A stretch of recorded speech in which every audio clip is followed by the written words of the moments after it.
Samajwadi party विपक्ष में है, उसको उत्साहित होना चाहिए। लेकिन मेरी, जैसे मैंने अभी बिना मांगे भाजपा को बहुत सारी सलाहें दी, तो एक बिना मांगे सलाह सपा को भी दूंगा। आप सार्वजनिक तौर पर बार बार उम्मीद से मत हुआ करिए, आप छत पर मत जाया करिए, नीचे बैठ के गोटी सेट करो, जब कुछ बात बन जाए तो ऐलान ठोक दो। आप ज्यादा बदनामी करा लेते हो। सबसे बड़े नेता से बुलवा दिया कि केशव जी आ जाओ, हम मुख्यमंत्री बनवा देंगे, 100 विधायक ले आओ। बाद में मजाक बनती, तफरी बनती, उड़ती है। काय को बोलते हो जब पता है कोई व्यवस्था नहीं है? कुछ चीजें छोड़ देनी चाहिए, उसमें अपनी नाक कटती है। इतनी समझ तो रखो कि कब मामला कैसा है, जब वो स्थिति आए तो खेल लेना खोल के। अभी तो दूर दूर तक कई स्थिति नहीं है, आप एक्सपोज हो जाते हो ऐसा। इसलिए मेरा सलाह है, बाकी तो समाजवादी पार्टी में खुद ही विद्वान लोग हैं, वो अपना खुद ही अच्छे ढंग से सब चीजें संचालित करते हैं। देवेंद्र प्रमुख जी, मेरी समझ में नहीं आया कि आबैल मुझे मार, ठीक चलते हुए सिस्टम में लठ देना। आज तक बड़ी बड़ी वार्निंग दी गई इंडिविजुअल्स को, समूहों को। और पहली बात जो धर्मेंद्र कह रहे थे, मैं उस पर एक टिप्पणी जरूर करूंगा। दुख व्यक्त करने, शोक प्रस्ताव पारित करने की कहीं बैठक नहीं हुई। कौन कह रहा है ऐसा? कौन कह रहा कि रो रहे थे, चिल्ला रहे थे विधायक? विधायकों ने कहा हम लिट्टी चोखा खाने गए थे। इसमें क्या सपा को ऐतराज और क्या पंकज चौधरी को ऐतराज? क्या पंकज चौधरी से पूछकर खाना खाया जाएगा? ऐसा तो भाजपा के संविधान में कहीं लिखा नहीं, ऐसा तो कहीं नहीं लिखा। मैं समझ नहीं पाया। आज तक बड़े बड़े लोगों को हिदायतें दी गई, लेकिन बंद कमरों में हिदायतें दी गई। जब टीवी वालों ने पूछा, जिसकी ड्राई क्लीनिंग के लिए भी बुलाया कमरे के अंदर, उसके लिए भी टीवी वालों ने पूछा, तो कहा नहीं, वरिष्ठ नेता है, विचार विमर्श के लिए आते हैं, ऐसा कुछ नहीं। क्या अंदर दे दबा दब, दे दबा दब, बाहर टीवी वालों को यही बताते हैं कि वरिष्ठ नेता है, विचार विमर्श के लिए आए थे, बाकी कोई समस्या नहीं। ये किसने बता दिया? माइक पर कह दो कि अगली बार बोले तो दे कंटाप अगर अगली बार मिल गए। देवेंद्र प्रमुख जी, तो क्या चाह रहे हो कि ब्राह्मण आपके खिलाफ मुर्दाबाद करे प्रदेश भर में? या जो हमने उदाहरण आपको दिया, आप जिस इलाके से आते हो वहां भी उसका असर था। आपने बैठे ठाले ठाकुर वोटर को अपने से अलग किया लोकसभा में, और जब तक समझ आई तब तक बाढ़ में बह गया सारा पानी। क्या फिर तू चल और मैं चल और संघ चले और बजरंग दल चले, लेकिन हुआ कुछ नहीं। देवेंद्र जी। अमिताभ सर, मैं इसमें थोड़ा सा डिबेट में पीछे, जब आपने बड़ा गहन एक उसमें निकल कर आया कि ये संयोगवश या प्रयोगवश, दो शब्द बहुत कीमती हैं और उनकी मर्यादा भी बहुत है और उनका अर्थ भी बहुत लंबा है। देखिए, डंके की चोट पर बोलने में कोई दिक्कत नहीं है, जब मन से साफ बैठता हो। प्रवक्ता भी कभी कभार लाइन से अलग हट जाता है। मैं आपकी उस दो शब्दों में से एक कहता हूं कि संयोगवश।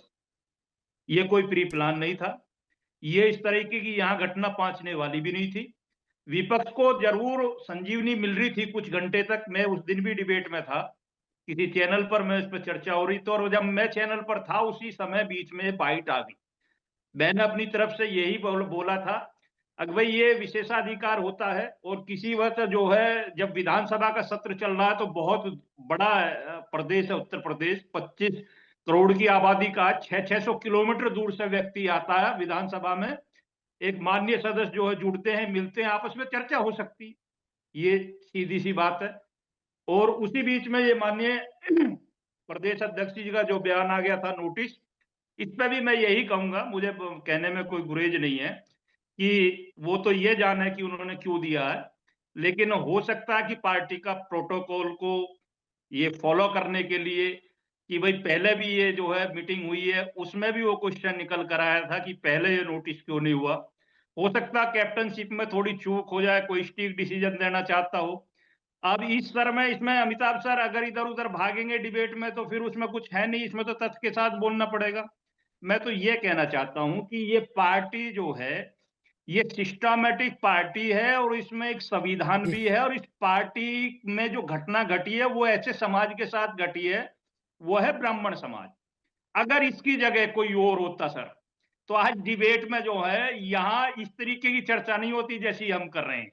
ये बहुत आगे जा लेता। तो मैं ये कह रहा हूं कि ये डंके की चोट पर सर ये मैनेज होगा, 100% होगा, सिर्फ संयोगवश ये घटना घटी है और दोनों ही तरफ से इसमें गहनता पे पार्टी में चर्चा है, ऐसी बात नहीं है। आपसे बड़ा ना कोई पत्रकार है, ना आपसे कोई बड़ी अंदर की बात जानता है।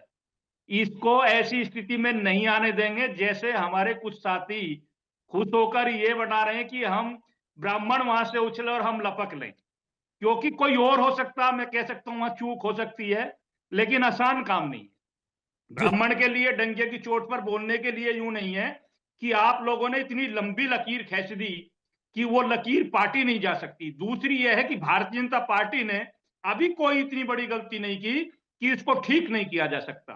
देखिए, ब्राह्मण को सब मानते हैं, पूरी दुनिया मानती है, सनातन का हिस्सा है।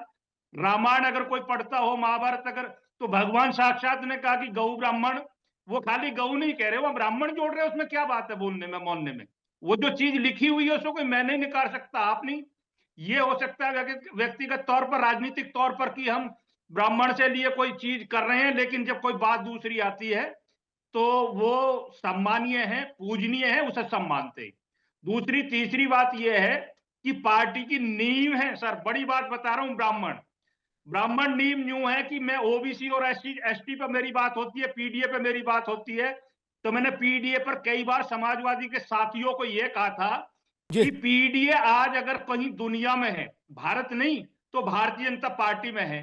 दलित की बेटी राष्ट्रपति है इस देश में आज, और ओबीसी का बेटा प्रधानमंत्री है, तो ब्राह्मण सम्मान का हकदार नहीं है क्या?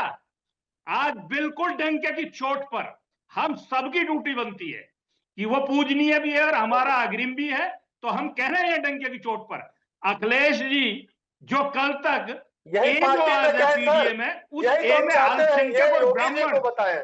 को एक साथ घुसा रहे हैं, ये संभव नहीं है। आप यही तो मार खा रहे हैं आप लोग। ये तो आप जो है, देवेंद्र मैंने जी, जो ये जो शब्द योगी जी को आपको कहा बताएं है, क्यों अन्याय कर रहे ये हैं खुले ब्राह्मणों स्तर से। पर कहा। मुझे योगी जी की बात नहीं कर रहा मैं यहाँ, मैं आपको डिबेट के हिस्सा की बात कर रहा हूं और अखिलेश की उन बातों को याद दिला रहा हूं जी कि वो जो मनुवादी, मिश्रा, पत्रकार और धक्का का हकदार, तो ये ज्यादा पुरानी बात नहीं है। आप कम से कम इस स्थिति में नहीं हो कि ब्राह्मण को कंधा दे सको। ब्राह्मण का कंधा ले सकते हो आप। बहुत बड़ी बात अरविंद जी ने कही थी, ये ब्राह्मण का दिल है, तिलक तराजू तलवार इनके जूते मारो गिन के चार। उसके बाद भी उन्होंने मायावती को मुख्यमंत्री बनाया क्योंकि जरूरत थी। अखिलेश सर के डीएनए में दिक्कत आ गई थी और ब्राह्मण इसको जानता था। उन्हें ठीक पता था कि आज देश को बड़ा नुकसान होने जा जी रहा है। देवेंद्र और भाई जिस जिस जाति की ठीक। अल्पसंख्यक की अब बात अभी करते रुकना हैं, होगा, सिर्फ धर्मेंद्र जी अभी रुकना, अल्पसंख्यक की मैं नहीं आऊंगा करते। मुझे कोई नावेद विरोध शिको, ठीक है देवेंद्र भाई, ठीक। नावेद शिको, मुझे याद है 17 में जब केशव मौर्य अध्यक्ष थे तो चुनाव से पहले भाजपा ने संगठन के स्तर पर, केशव मौर्य का निजी प्रयोग नहीं था, संगठन के स्तर पर यह फैसला किया कि हम जातियों के सम्मेलन, पिछड़ी जातियों के अलग अलग सम्मेलन करेंगे क्या, और दलित जातियों के अलग अलग सम्मेलन करेंगे। वर्ग के सम्मेलन नहीं, जातियों के, काची समाज, कुशवाहा समाज, कुर्मी समाज, निनुआ समाज, क्या बैनर लगा के उनके सम्मेलन हुए। तब भाजपा का संविधान, राष्ट्रीय स्वयंसेवक संघ का ध्वज प्रणाम कहां था? उसके बाद से नया संविधान तो बना नहीं। ऐसा तो नहीं 17 के बाद कोई नया संविधान बन गया बोले उस वक्त अलाउ था, अब नहीं अलाउ है। नावेशी को बिल्कुल, और सारी जातियां अपने आप को मजबूत करती हैं इकट्ठा होके। देखिए, 2-3 चीजों को समझना होगा। एक चीज तो ये कि भाजपा अगर वट वृक्ष है तो ब्राह्मण उसकी पत्ती नहीं है, टहनी नहीं है, डाली नहीं है, जड़ है। और जड़ जब हिलती है तो वृक्ष कमजोर हो जाता है, गिर भी सकता है। भारतीय जनता पार्टी ये जानती है। और एक बात और कह दूं, जो हमारे भाजपा के साथी ने कही, बिल्कुल सही बात कही है। भारतीय जनता पार्टी इतनी सक्षम पार्टी है, इतनी दक्ष पार्टी है कि वो बुरी से बुरी स्थितियों को संभालना जानती है। बहुत बुरी स्थितियां हुई, कई टकराव हुए, कई बार इंजन टकराए, लेकिन संभाला बड़ा सलीके से। संभाल लिया जाएगा, मुझे भी ये लगता है, तमाम लोगों को लग रहा है। ब्राह्मण नाराज है, अच्छी बात नहीं है, खतरनाक हो सकता है, लेकिन भारतीय जनता पार्टी के पास क्षमता इतनी है कि वो संभाल लेगी, मना लेगी। ये बात बिल्कुल सही है। लेकिन 2-3 बातों को समझना होगा और सबको अपनी अपनी गलती को रियलाइज करना होगा।